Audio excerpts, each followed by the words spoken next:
Original. Original.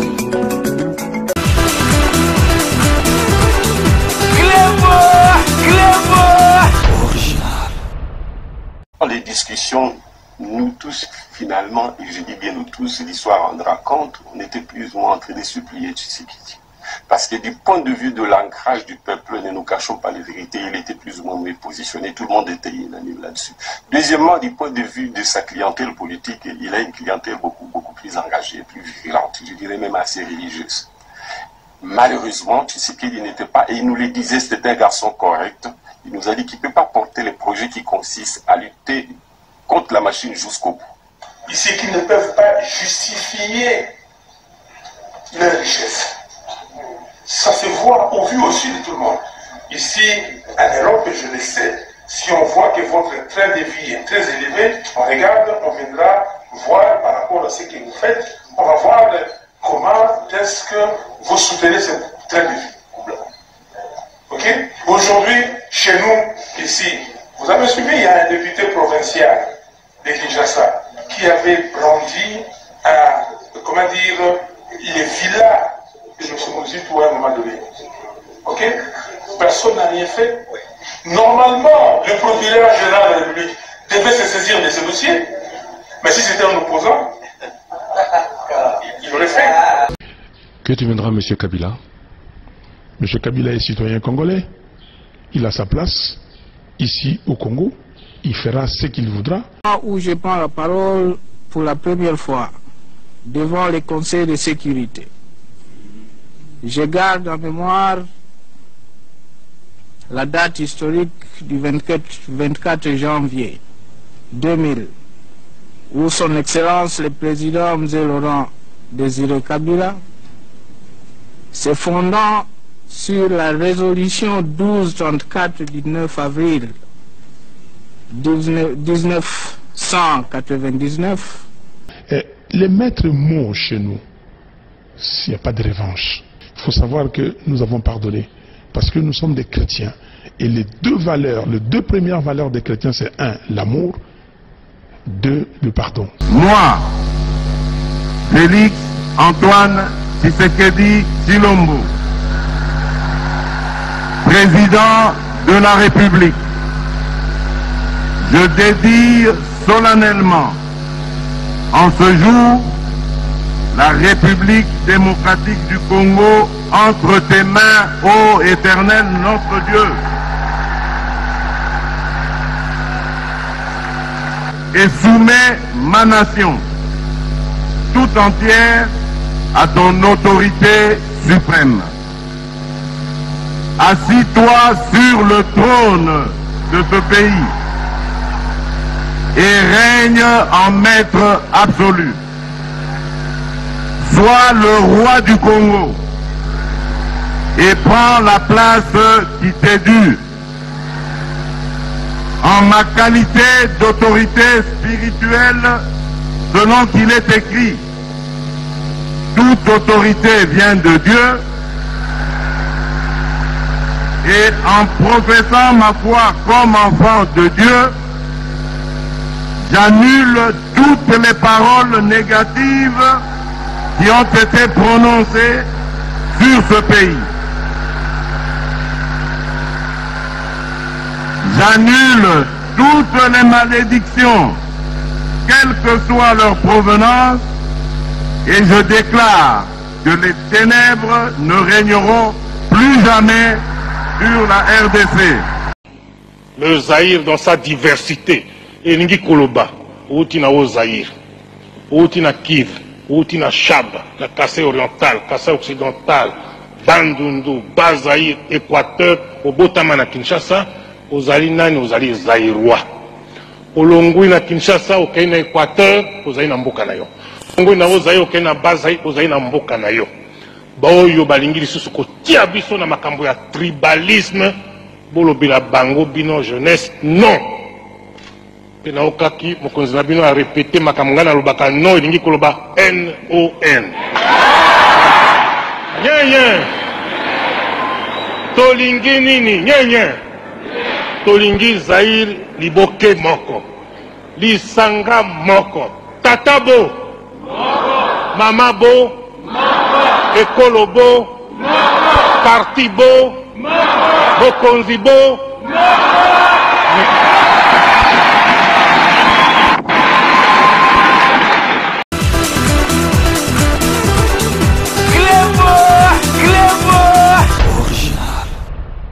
Salut et bienvenue sur cleboaoriginal.com. Merci de votre fidélité. 5 minutes avec César Ngadi Ndengnaïb Sarabinoka. Tout le monde est d'accord et il en restera ainsi pendant longtemps. 5 minutes, il y a l'élo, Nakolobela situation, il y a Est et Mboka Nabiso, et puis Nakolobela P situation où Ezali na Beni pour Boyebike. Actualité ezali kuna po batu mususu babengaka bazali koloba ndenge nini ozali kolobela benité ndenge nini boye donc komoni batu mususu bakanisaka bazali plus patriotique que batu mususu congolais oyo aza plus patriotique que muninga naye azali te à moins que ozala étranger donc na kolobela ba situation nyoso tu wana et puis na kolobela pe boyebi ke toza toujours en attente. Il y a sorti à gouvernement Ilunga, donc mais on est sûr que semaine prochaine, avant de commencer Katikati, tu as déjà gouvernement Oyo, Tozeli et Belé, Tozeli. Donc vraiment, boyebi que semaine Oyo, Premier ministre Ilunga Zalaki, na concertation, Zalaki vraiment trop chargé na Makambu Oyo, il y a gouvernement, il fallait akutana. Na ba parti politique FCC na cash akutana pe na ba confession religieuse à salaki yango donc week-end oyonde akokutana na président de la République pour appesaye ba liste nominative ya batu oyo bazali censé bazala na gouvernement na ye na lingi lisusu na expliquer batu po batu ebele ndenge na lobaka kaka kongola komisa komikoma amnésique kaka yemoko na lingi na expliquer bino situation oyo to vivaka na est mboka na biso ba tuerie ba guerre na oyo to ito zona beni ezali foti ya président de la République na biso te congolais to tika ko sala makambu nanko donc totika ko sala makambu nanko président na biso aye à peine même pas un an na pouvoir donc il a rien à voir na ba situation oyo ezali koleka na est na oyo tozui na beni na lingi na expliquer bino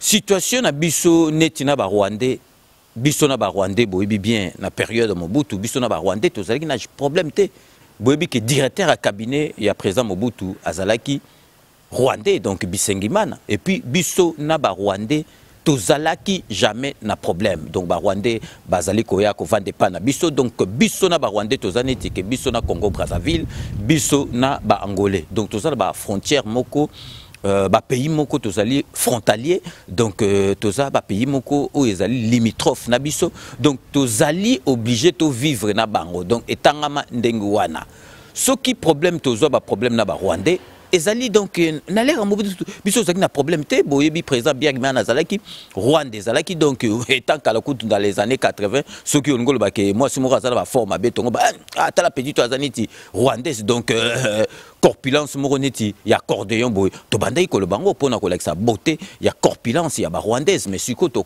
lo bango su te poito bebana na bango mais tant kala ba to yebi ba to ba botama kala boyebi ke ceux qui ont ngolo ba beauté donc moi si on azala ba forme bien to bando ba moi na maïtal pays tu as na ba forme ba rwandaise donc e bandai ko like sa beauté ya ba rwandaise puis peso ki botel ba rwandaise forme na bango ezala kaneti donc guitare acoustique donc guitare mobo mona donc et betanit ba forme donc ezala ki ndenge na po boyeba ke biso na ba rwandais tozaki na problème te toyi kozwa problème boyebi Musée Kabila paix à son âme balbar mabe ya mutute o ya kufi mais ezali histoire pour akota na mboka na biso pour alongola maréchal Mobutu na pouvoir batiaki aide ba rwandais batiaki poids na ba ougandais donc ndengi ba yokanaki oyebika ke donc esengo po koma na pouvoir omoni makamsu ba koloba na yo okondimaka po ndima tangu Musée Kabila ndimaki ke ba rwandais balobi boye tangu siko ya komi na pouvoir amoni ke makambo wana oyo ya ndimaki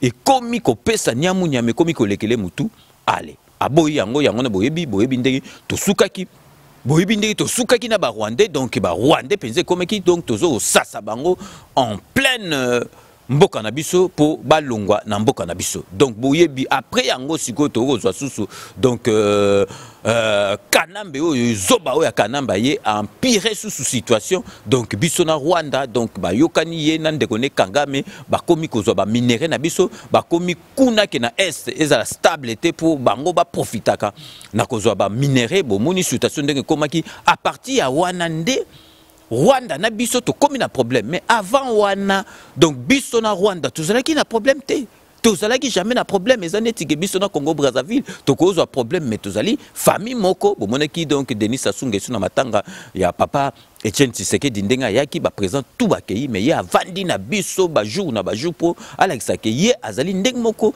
na ba pays mosusu te.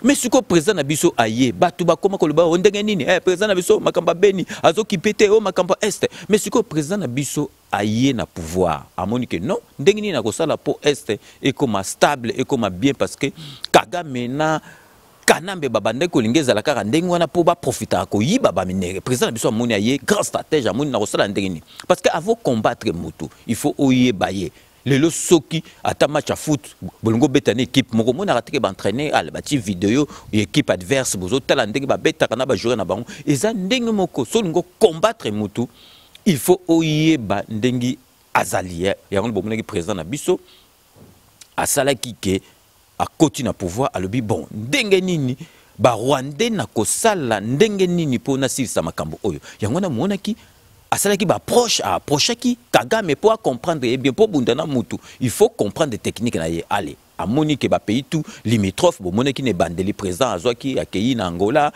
akei na Uganda akei na Rwanda wana tout ezalaki donc pour pays na biso tozala na voisinage malamu na ba pays oyo bazali pembeni na biso bon monaki ba critique ndenge ezalaki mais président Rwanda ye mo reconnaître que ndenge Félix Antoine Tshisekedi a commis na pouvoir donc ba relation na biso et comme malamu auparavant ndengi Kanambe azalaki donc bato bazali ko comprendre te bato bazali siko komona ke makamba est et comme faute ya président na biso mais non Congolais pourquoi to komi esprit mabe banda président na biso auto siko ya komi na pouvoir même pas un an to komi esprit mabe to komi koloba mamaka mususu kutu oyo ye donc kutu azalaki nanu kutu président ya IDPS nanu kutu azalaki jeune donc na époque ba papa donc et komi ko kwe na maboko na ye et comme ko kwe na faute na ye makambo oye beba 18 ans 20 ans donc bolingi au bout il y a 6 mois même pas un an makambo sila ezaneti maladie ce que koti e bimarmale malembe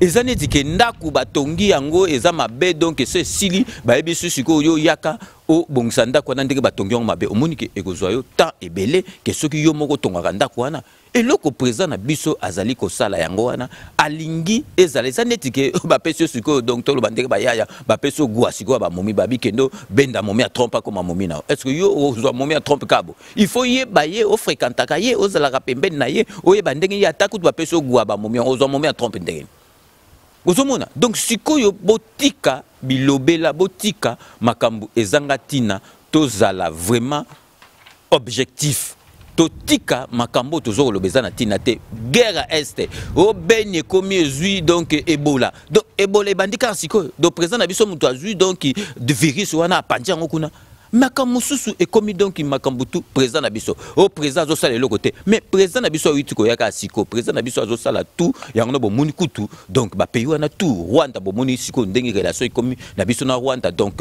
compagnie aérienne na bango e komi ko ya côté na biso pe to komo kende côté na bango bozomona ke alingaki alzala na mutu ba ndenge nika Rwanda na biso abi non il faut na comprendre nanu Kagame ndenga za na approcher na moni mutu musu bokoza ke bozolo ba makambo bo le mususu eza nango yango wana te approcher Kagame pour asala tout makambo est wana esila ba guerre est esila makambo tout esila mais peuple congolais alingi ko comprendre te peuple congolais ngai na kotika ka bino te na kozala na bino ezali cours ya éducation civique na kotika ka bino te parce que sikoyo bato bazali ko critiquer nga mingi ezali bato balingi vérité te bato balingi vérité te ce qui le lobby vérité et comme César Ngadi kende na Kisasa kende na kin que nous au poste ou bien Mbongo bazo pesa yo et pas ya président Félix et comme le lobby lobby la congolais karabo ce que lobby vérité ale ba komiko dévier ma solo ba comme kota ngona ma solo mususu bino bokanse kaka avant ça il a kaka mboka il faut que ne kaka ba nomeo ou bien il faut que ne kaka kuna na gisasa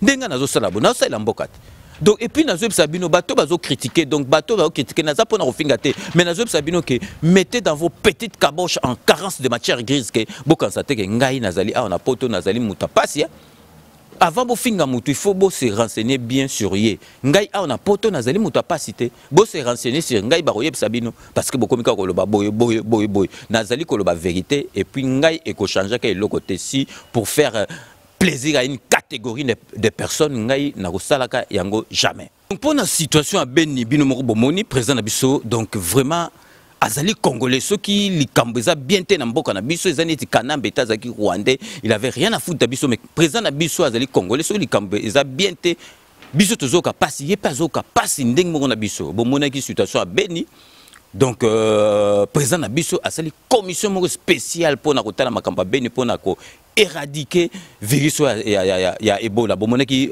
bino mo bomoni ministre ya santé ndenge a démissionné yé moko tout la musi ya zazakuto avant ba kipe ba dossier na ye parce que amonaki a commis étiquette azo sala le côté président na biso a sali commission spéciale bomoni communauté internationale nyoso tout et landi yango ba aide komiko ya partout monaki Vatican pesi ba aide ba tout bazali ko chama boko poto silisa virus o Ebola ezali nakati ya Beni kuna donc na ba ville mususu ezali pembeni mais siko inazali ko yebisa donc président na biso akoki ko sala miracle été donc ba guerre oyo ezali na est au président biso asalani président biso yekutu asali stratégie de façon que ba pays tout limitrophe amoni bango soyo na bango poto za na bango en bon terme alobi boso Rwanda muteza na problème Rwanda ke ikukutana na Kagame batu Kagame batu ba critique ki yeme bazo ba bula président te kaka batu ma yele mutu ba comprendre que le lokoni de président na biso azali ko sala bino mo bo comprendre que sikoyo Rwanda na biso ezali ndenge na période ya Kanambete, Rwanda, Nabiso, to komi quand même, Kosolola, Nandeng Moko ya malamu. Donc pour vous comprendre que les Congolais azali mutu pasi Congolais a comme na ba raisonnement kaka ya ye moko président na biso akendaki les États-Unis kala ba bengisaki ye na bato ba décider rapport aux États-Unis parce que États-Unis eza ndenge moko na ba pays mosusu te akei bato azali ko seka président na biso akei Trump kutu aboy kota na ye au moment où ngana lobaki Fayulu pas azali kuna ke bato bla ba ye mutu azali président élu et pourquoi Fayulu asenga ki te ke Trump a mona ye Fayulu pe ba mona ki te kutu Fayulu kutu Trump a ye bien kutu tamukete mais président Kendaki makamusu akendaki invitation ya président Trump te mais sikoyo na septembre yo azokende bakokuta na Trump ozomona ba commentaire mususu pour monaka congolais za mutu aba problème pour congolais za mutu mutu passé et comme il bon Trump mutu a rebongisa Congo mbali boso bokendaki bo lobiki amonaki Trump te boseki mbalo azokenda mona Trump et comme mabe bomonika congolais komi na ye mutu moko ya ba problème donc bosala oyo mabe donc tozali komona ngo depuis président Félix Antoine Tshisekedi a commis na pouvoir congolais a commis na ba problème sur problème wana nyoso tout nazali koloba ngo ezali faute ya Martin Fayulu donc pour vous comprendre gara ke makambo nyoso tout toujours vivre siko ezali faute ya Martin Fayulu. Parce que ce qui Martin Fayulu, des publications par résultat, en disant qu'il défaite na ya a lobby que non, on a dit défaite na ngai vraiment to sepelika que pouvoir lelo et na opposition ngai na se mettre derrière président de la République Félix Antoine Tshisekedi na za prêt na travailler na ye. Mais le makambu nyoso tout oyo tozali komona mbele salamate. Fayulu a divisé Batou, Fayulu a cotisé tribalisme, Fayulu a commis vérité des urnes à Lukuta, to sukuwa pina suka aye ko senga poste. Donc pour bon naka ke ezalaki na tina mon côté. Donc la situation oyo surtout il y a benina est à pays bomonaki hier donc le long la autres tournées à samedi. Donc hier c'était vendredi bomonaki président de la République Nabiso en tant que chef suprême il y a FARDC à Kutanaki na ba soldat nyoso tout donc oyo e bengami au commandement militaire akutanaki na bango akutanaki na bon po ba solola makambo Beni po ba solola makambo oyo est sikoyo ngana lingina tu na batu oyo balobaka ke kanambe mutu a dirija kamboka siko lobi tango au commandement militaire ba bengisaki bango na président de la République. Est-ce que moko na bango abudaki bozomona na ba photo o nazo lakisa bino est-ce que moko na bango a fiotolaki mbanga ou bien Boudaki, ngana epsaki bino ke na kopesaki kanambe na pesa ye devoir kanambe o bato balobaka yaza président soki alingi aloba lelo kaza président alakisa biso asala réunion ya au commandement militaire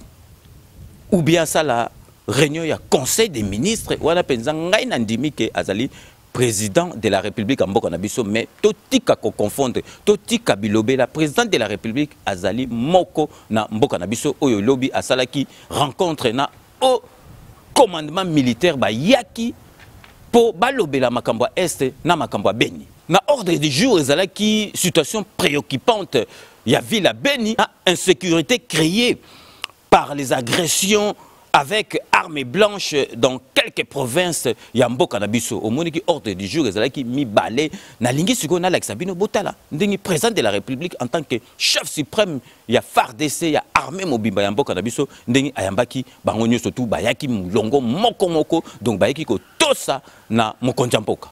13h30 heure de Kinshasa. Les officiers responsables des unités de commandement des forces armées de la RDC convergent à la cité de l'Union africaine.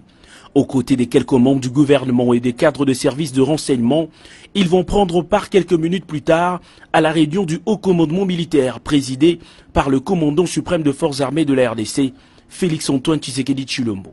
Sur la table des discussions, deux dossiers sécuritaires de grande importance. Le premier, c'est celui de Beni, avec l'insécurité qui prend des tournures inquiétantes. Après avoir suivi avec attention le point de la situation tel que présenté par le chef d'état-major général, le chef de l'État a donné des instructions fermes pour mettre fin à cette situation dans le plus bref délai. Pour enrayer cet état de choses, le chef MG a présenté au chef de l'État le programme, le plan d'action, les stratégies mises en œuvre pour mettre fin à cette situation. Pour mettre fin à cette situation, il y a des préalables.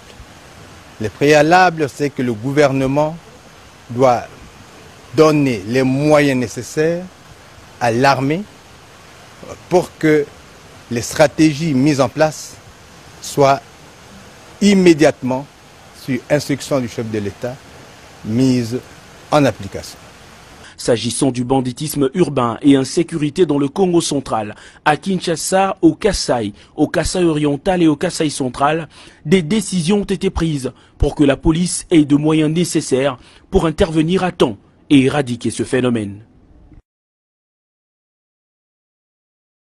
Donc, binomoko bomoni ndengi eleki ndengi président de la République ayambi binomoko bomoni ndengi ba soldat ba généraux bazako kata ba salutu ndengi bazo ya penza piata parce que mo konji mutabengi bango donc binomoko bomoni donc président na biso azali na souci ya makambo ezoleka na est na makambo ezoleka na Beni donc binomoko c'est la raison pour laquelle abengisaki au commandement militaire baya ba vandela ngopo basilisa makambo nyoso tuwa.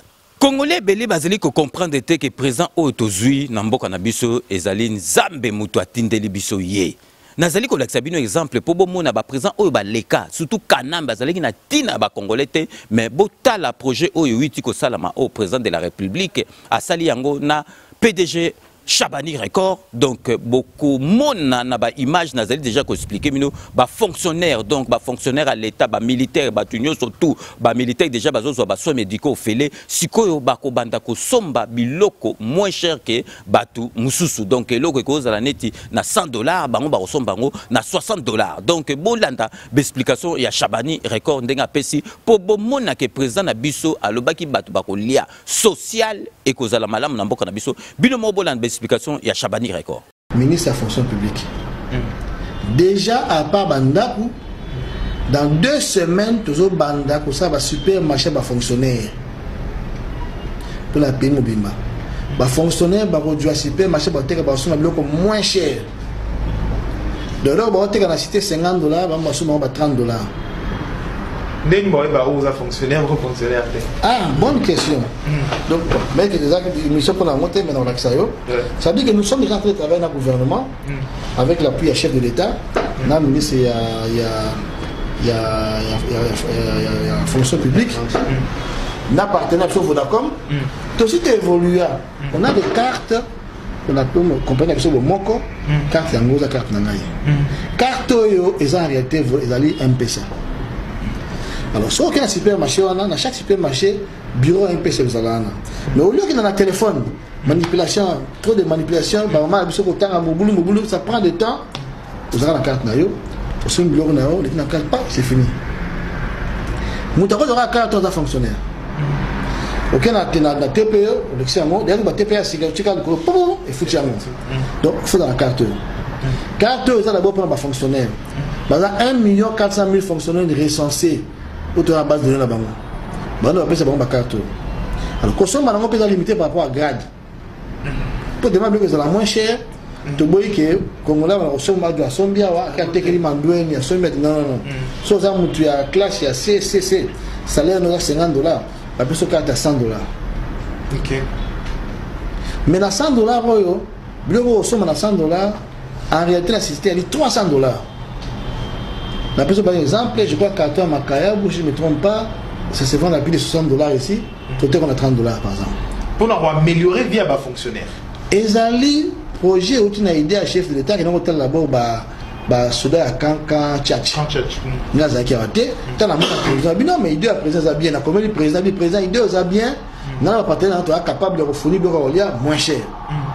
Le président dit bon bonne chose. A recommandé que ce pas dans l'armée. Il y a un bon score là. Bon on appelle document là. Document il y a armée commis que va autoriser société bon encore à installer la cantine. Quand tu as un camp militaire sur le Congo, tu as une cantine, un supermarché moins cher pour la population. À part, pour pas se montrer que comme quand tu as un camp stratégique, donc tu as été. Mais cela, ça peut fonctionner. Ça fonctionnaire. Mais malgré ça, tu as une autorisation spéciale. Il y a un armé, il y a un général Mbala, numéro 1 armée à Congo, a autorisé mon côté sur la supermarché quand tu as un camion sur le Congo. Donc tous les militaires, tous les fonctionnaires, la volonté à chef de l'État, le bloc est moins cher. Il y a moins cher. Déjà, les conteneurs dans la main, ils ont commandé 8 dans quelques jours. Tous dans 400 conteneurs par mois, toujours qu'on importer. Alors, ils ont blagué. Donc la vie, il y a des fonctionnaires, vous avez pas amélioré. Bon, moi, document. Deux ans à la dossier. À part qu'il y a, il faut ça. Il y a te prévoir à peine d'acoup. La prochaine même projet, on a. Donc, d'ici quelques mois, bandakou et banda. Donc bino moko bolandi explication à Chabani Record makamba boye penza bongo batu mususu na ebite soki ba congolais mitu na biso eza susu bien boto aboye batu mususu bazolo ba n'importe quoi nani yango azalaki na souci penza ya boye penza ba fonctionnaire bato l'état oyo basa la ramboka ba militaire tala sikoyo ndenge bazo somba biloko bazo se soigner bien bazo lia bien ezali ndenge wana po bomona ke président na biso le baki le peuple d'abord pe egosalma le peuple d'abord botel exemple à Chabani Record tant on a l'air à Kanambi abimaki mboka akena eko vana na Angola parce que moneki tina susu mboka na biso te bazo leka ba contre-temps sur contre-temps kutu télévision na ye balingaki ko kangango bazo lukalaka infrakata moko ezangati na Chabani Record akomaki ni ko vana na Angola ba projet ne tout akomaki osa na Angola nazo profiter kutu pona pesa master na ngai grand frère ya Chabani Record donc Biladi master na ngai Gilbert Biladi donc totanga netchik ba mbote ebele parce que yemtu abandaki ko occuper télévision tilelo yemtu akipara télévision donc Chabani akomaki na ko vanda na Angola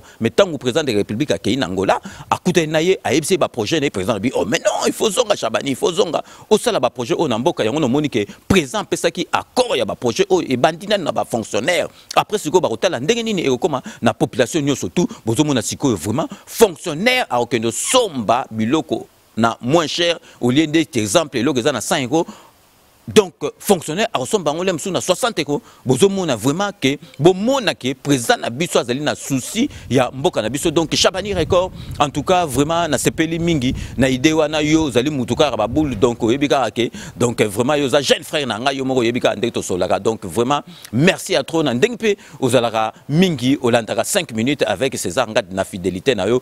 Donc bakalate tokokutana donc merci ebele Chabani Record na bike et suki wana te yozaka muto ba idolo donc salela idolo po na mboka na ondengi président de la République o azali awa na pouvoir donc aza master azali mutu na biso azali ndeko na biso donc akofungolelo banzela nyoso tout Batu misusu ba comprendre ki te tanga na lobaki ba ministre barozala kuna na premier ministre barozala ba ministre étiquette batu ba comprendre ki te soki nga na lobaki boye ezali parce que na lobaki ndengo na barozala étiquette parce que bango barozala na bowumbu po na peuple bango bazosala la peuple barozala na te po na intérêt na bango te donc baza ba étiquette wana po na peuple parce que barozala na po basale la peuple barozala na te po na bango moko batu misusu ba comprendre ki te oh donc ministre d'état barozala étiquette ndengo no Congolais comment qu'on comprendre tes émotions. Na monika na mboka na biso lelo ke ministre il y a défense à l'équipe président de la République na valeur, à l'équipe président de la République na puissance. Donc président Sénat à l'équipe président. Batu wana nyoso tout ba institution wana na batu wana nyoso muta ko diriger bango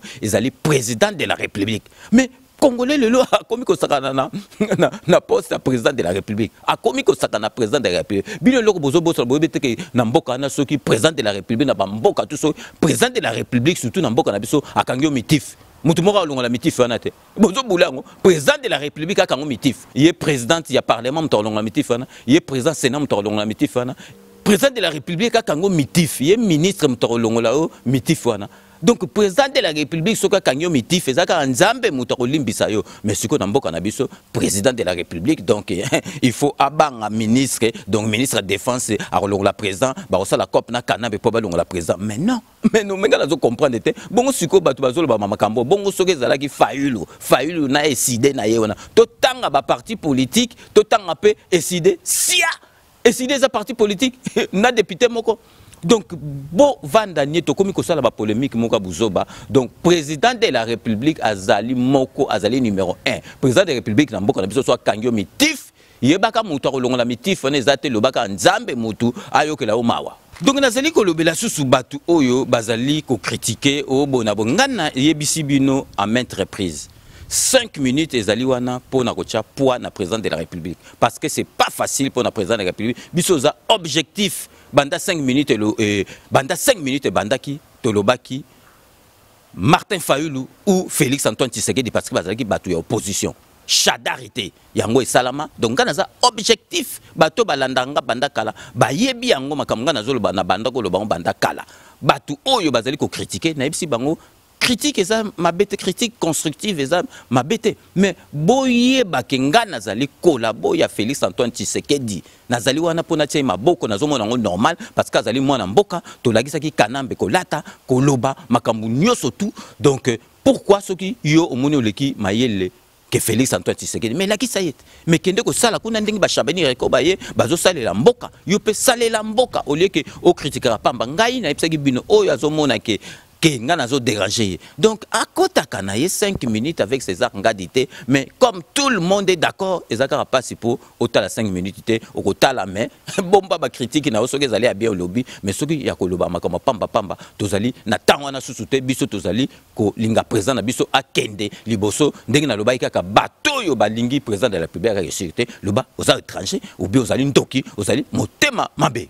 Ndenge na isaki bino avant to sugisa to zongli makambo ya gouvernement donc semaine prochaine donc ekoyi ko ratete to kozwa gouvernement ilunga ekoya na lingi na ipsa bino ke donc consultation ezali ko salema entre premier ministre na batunyo surtout amonaki bato FCC na cash amonaki pe confession religieuse balekaki mais siko na lingi na lakisa bino parce que confession religieuse balekaki mais ba betisete na premier ministre ba yebisi ke to lingi to mona lisusu te ke bato banyokolaki peuple congolais ba médiocre wana to mona bilongi na bango ebele donc ba yebisaki penza premier ministre donc ba tiaki mai na monoko te ba lobi premier ministre batu wana tozali na tina na bango lisusu te donc okoki ko tia batu bazali ebele mais batu wana tokoki ko monaka bango te parce que ba nyokola peuple congolais bino moko bolanda na ba image oyo balobaki batu ya 5 boyebi bilongi na bango o balobaki na premier ministre ton bakendaki ko talaye.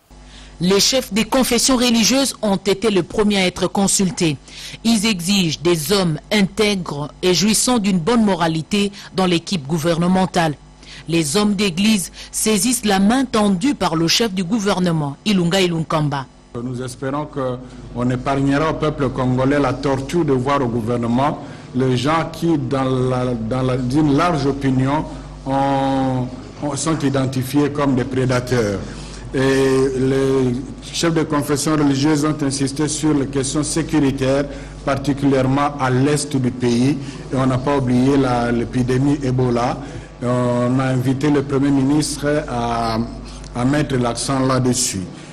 Les jeunes revendiqués dans le gouvernement ont retenu l'attention du Premier ministre. Déjà que le critère de désignation a mis en évidence la génération montante. Les entreprises publiques conduites par Lucien Boniemé, président de la NEP, reproduisent sur un mémo les causes et les effets qui rongent le portefeuille de l'État. Ces mandataires ont épinglé le déséquilibre entre les charges et recettes d'exploitation ainsi que l'effectif pléthorique. Encouragés par les critères de sélection des ministrables pour le gouvernement, les femmes politiques du monde rural et de la société civile encouragent le Premier ministre à exiger le respect du genre aux chefs politiques. Lorsque nous cherchons, nous femmes, à accéder au poste de prise de décision, c'est parce que nous sommes tellement proches de la population, tellement proches de la base, c'est nous qui voyons les vrais problèmes, les grands problèmes, qui vivons ces problèmes-là au quotidien. Ces consultations marathon vont certainement aider le chef du gouvernement à étoffer le programme.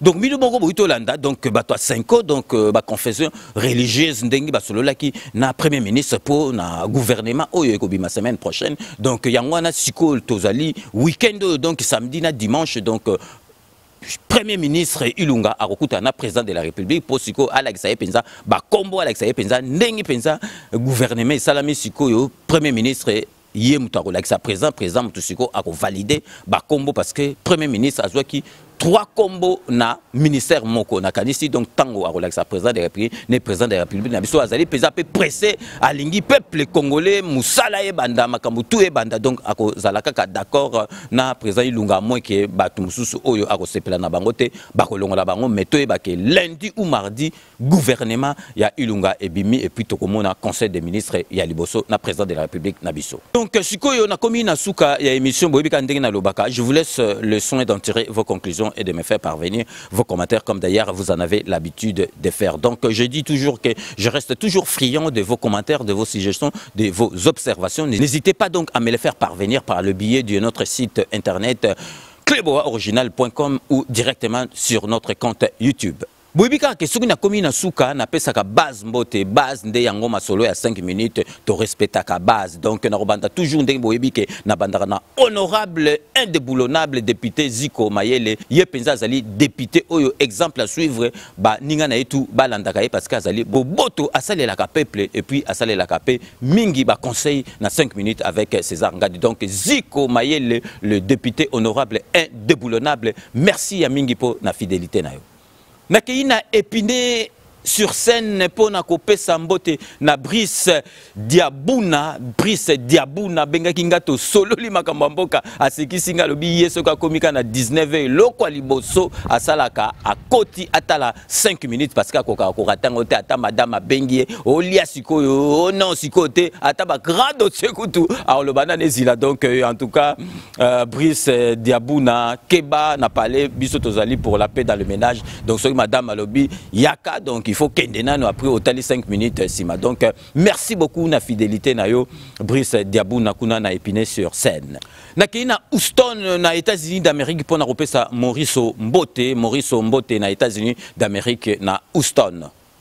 Nalobaka toujours que ceux qui n'ont qui mutazola ndanga à partir kuna ya mboka na biso internet ezalaka penza neti awate. Donc vraiment et ça la ranga vraiment plaisir makasi vraiment nazalaka vraiment touché makasi na keisi ko na ki kwiti pona kopesa mbote na matalasa konsi. Donc ba mbota trop matalasa konsi na kati ya kikwit. Donc Chi nakati ya kikwit matalasa bambote belé na fidélité non na 5 minutes avec César Ngadi. Na esiko na Seine-et-Marne na melé pona kopesa les grands mécanos Jacques Mbote. Donc les grands mécanos yazali muto ya IDPS banda tongo depuis Kisasa banda kala. Donc yé azamuluba te parce que bato belé bakansa IDPS ezaka ya baluba ezali ya baluba te. Donc Jacques a hebisenga ki asala ba commentaire mais na kombo mususu. Donc et pesa inga esengo vraiment na imaginer que Jacques le grand mécano à l'andaka 5 minutes et puis azali vraiment na souci ya mboka na ye. Donc Jacques le grand mécano bambote belé de la part il y a 5 minutes avec César Ngadi. à travers Guilhem Massa nazali kopesa donc base ya Tunisie parce que bazali ebele kuna donc Guilhem Massa ebsaranga ke bavanda la télévision moko ebele ya bato po balanda 5 minutes avec César Ngadi donc à travers Guilhem Massa na pesi base nanga na kati ya Tunisie mbote ebele donc merci na fidélité na bino na 5 minutes avec César Ngadi. Na Lubumbashi nazali kopesa mbote na Gustave Linangola kuna na kati ya Lubumbashi donc ye avant sa staff il y a 5 minutes avec César Ngadi. Merci beaucoup pour na fidélité na yo. Siko na kei na kati ya Liège pour na kopesa John Tumba mbote donc ye avant sa masolo il y a 5 minutes avec César Ngadi kuna na kati ya Liège donc John Tumba merci pour na fidélité na 5 minutes avec César Ngadi. Siko na kei na kati ya Bundes pour na kopesa coach Mamadou Polondo ba mbote belé na kati ya Bundes pour na fidélité na 5 minutes avec César Ngadi na kosugisa na cousine nanga Mafioti na kati ya Anvers na Belgique ba mbote belé donc ya zalaki mingi ko Klanda masolo ya Martin Fayulu a soigné saranga makasi metisiko ya lemba Martin Fayulu po amona ke Martin Fayulu aza suka na Charlot donc Mafioti Monique donc makambu ya mboke ezali ko keni malembe pe ekobonga donc Mafioti ba mbote belé kuna na kati Anvers pour na fidélité na 5 minutes avec César Ngadi. C'est la fin de ce 5 minutes avec César Ngadi. Merci de l'avoir suivi. Nous allons nous retrouver dans 24 heures pour un nouveau numéro. D'ici là, portez-vous bien et à très bientôt. N'oubliez pas, tout le monde est d'accord et il en restera ainsi pendant longtemps. Kanambe akozwama arozwa masolo nambuchu penadikosi. À très bientôt.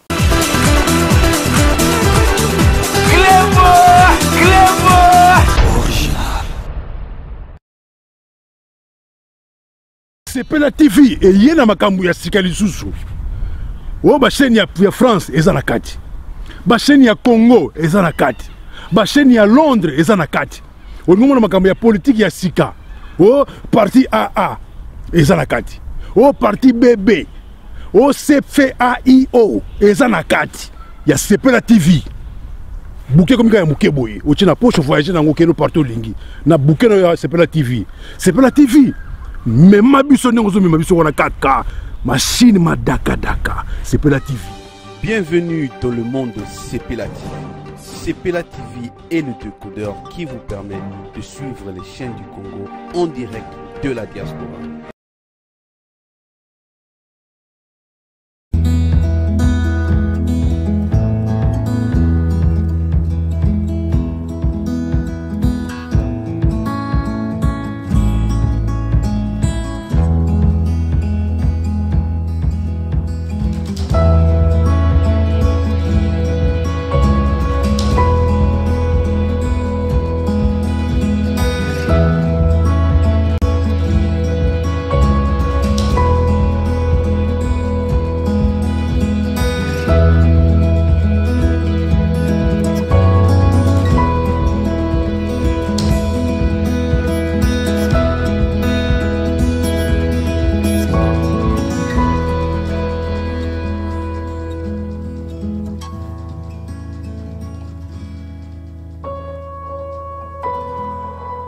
Chers internautes, il y a Cléboa original, contrôle technique, et ça émission na bino ya sika o ebanda ko s'est passé.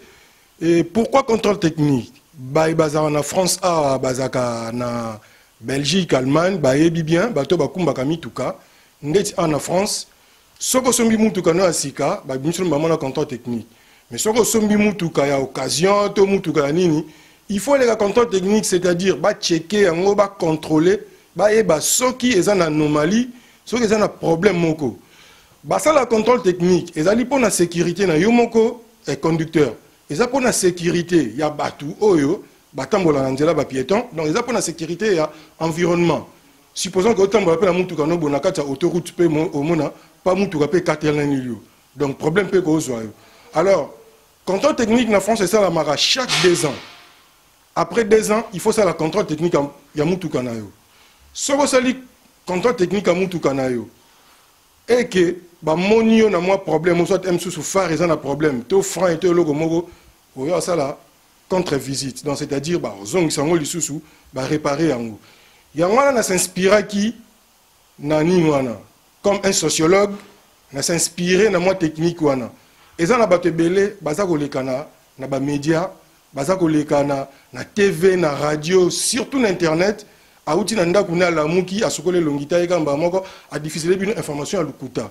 Alors on a ko conscientiser bino tozonga na nzela ozala pour Félix ozala contre Félix mais diffuser les bateaux vraie information.